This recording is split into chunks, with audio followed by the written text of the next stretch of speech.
Today I'm going to make a very easy, quick, no-bake pumpkin pudding pie with a graham cracker crust. For this recipe, we're going to use fresh pumpkin.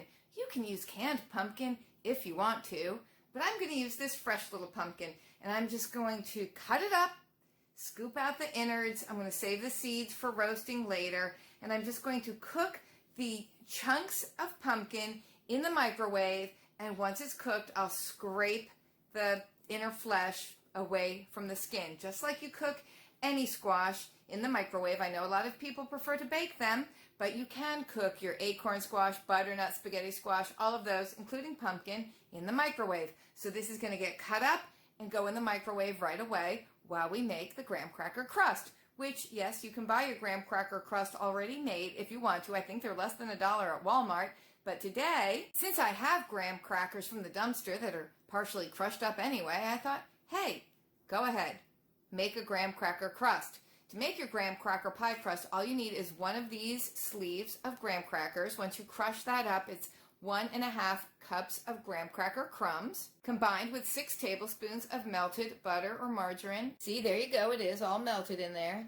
We'll try not to pour it on the floor. Melted butter, margarine, or your vegan butter replacement. I suppose you could use coconut oil. I've never tried that. But if you have, let me know how that worked out. I'm sure it would have a coconutty flavor that would go very well for many refrigerator pies. I'm not sure how well it would go with the pumpkin pudding pie. Anyway, besides the pumpkin puree, the other ingredients we will need for the pumpkin pudding filling are instant pudding mix. You can make your pudding from scratch if you want to, but I don't, so I'm using this. And yes, I know, the word is backwards. The camera is doing tricky things, and it's flipping the image.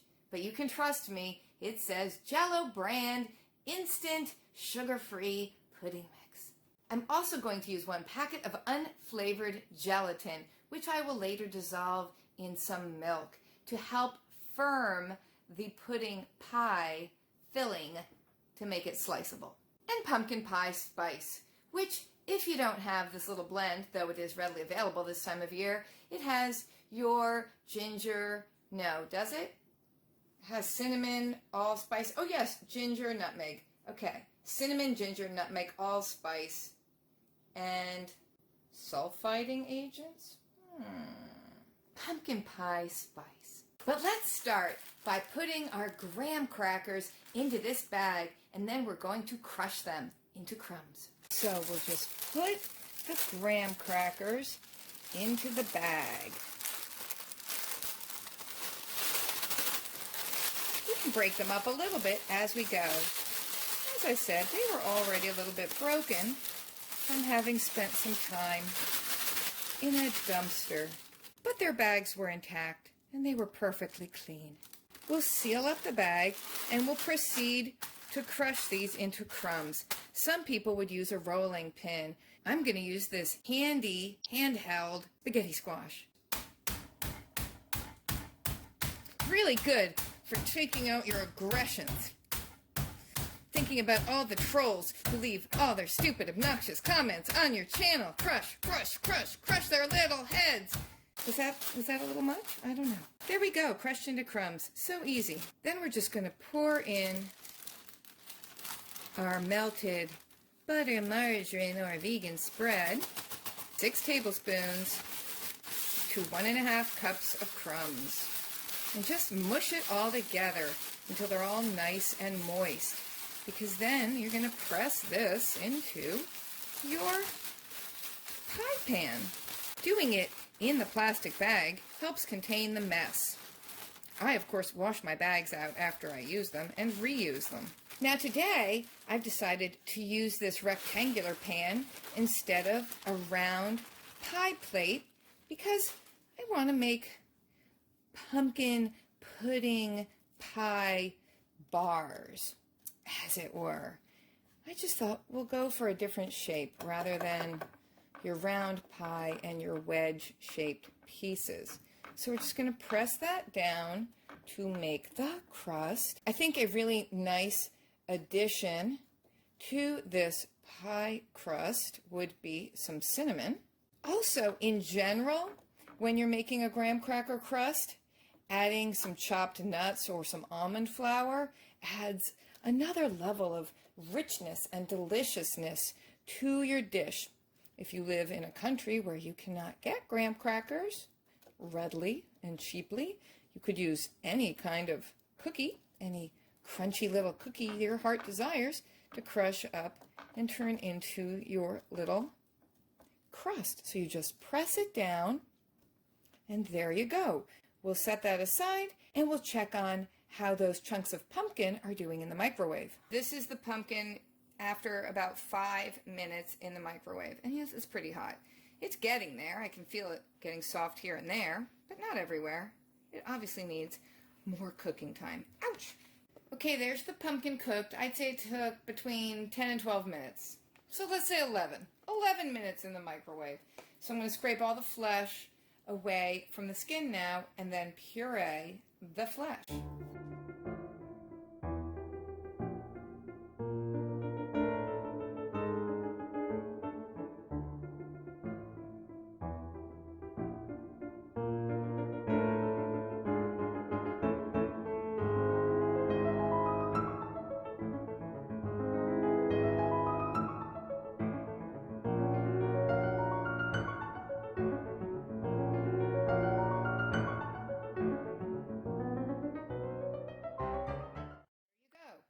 There's all the pumpkin now. You saw how easy that was to scrape it off from the skin.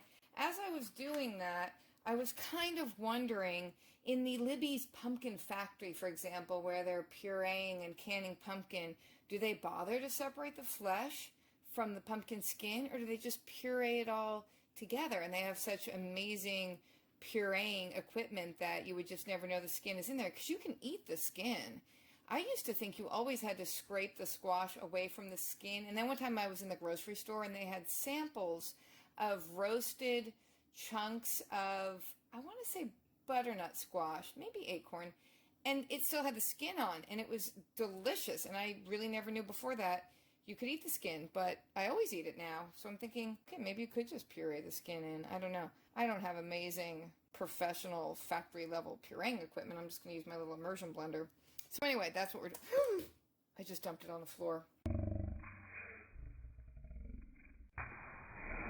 Okay, well, there's a lot of pumpkin here. There's more than enough, I assure you. Of course, I would dump it on the floor. Pumpkin's very good for you. I think I'll feed that little chunk to the dog.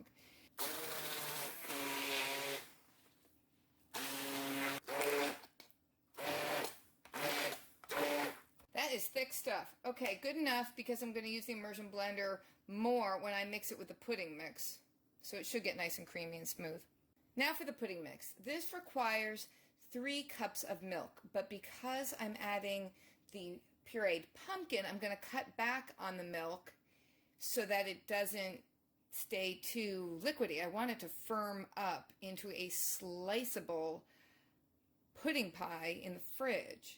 So I'll probably cut it back to 2 cups of milk. I've tried doing this before with almond milk. It didn't work. It just didn't solidify very well.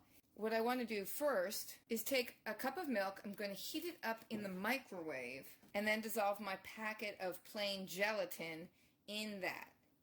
Then I'll add the 2nd cup of milk and mix those in with the pudding mix. Okay, there's the milk. I warmed it up for a minute in the microwave. My assumption is the gelatin powder will dissolve more readily if the milk's heated up. I'll top that off to 2 cups of milk, which is 1 pint.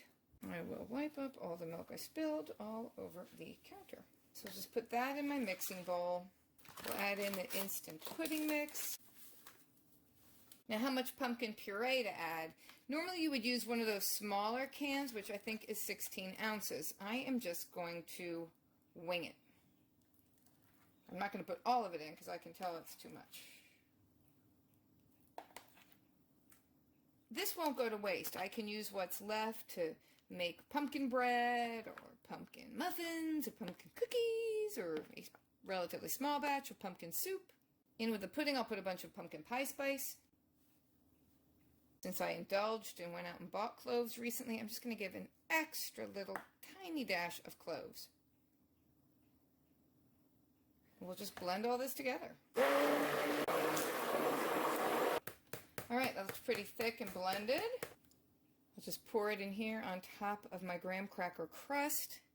Then we'll pop it in the fridge and hope that it firms up and that it will become cuttable squares, or dare I say rectangles. Obviously you could do it in a round pie pan. I've always done it in a round pan before.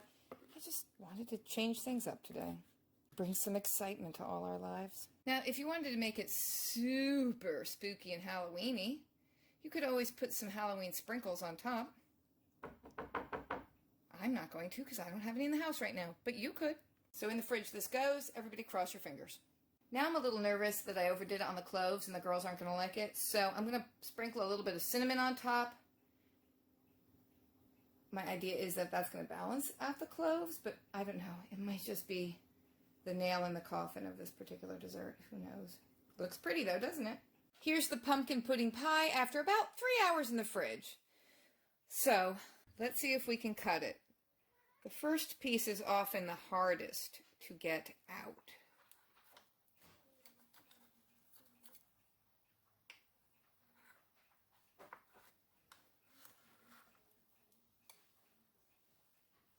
Ooh, pretty good. Oh, I flipped it over. There we go. Now I just need a taste tester. It's taste testing time. Here, I'll hold it for you like a little table. Is it warm? It's not warm. It's a refrigerator pie. It's not a cooked pumpkin pie. It's a no-bake, easy-peasy refrig pie, which might be a little heavy on the cloves, which I now regret adding extra of. But you'll like it because it's got that traditional pumpkin flavor with a graham cracker crust. A very buttery graham cracker crust. Mm-hmm. What do you think? It's very good. Mm-hmm. That's cloves in there. That's Tastes just like pumpkin pie. Really? Yeah. Isn't it supposed to? Well, yeah. Here, you can take it and curl up on the sofa with a good book. I thought you were going to feed me.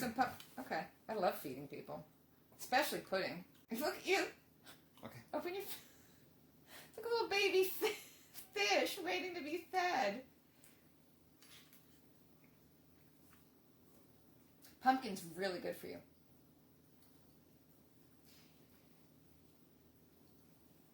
This makes me want to have more babies so I can feed them mushy foods. Or, good practice for when you get a little older and you don't have any teeth left and I have to feed you mushy foods. It's all right here. It's pumpkin. It goes down easy. Stop pretending it doesn't go down easily.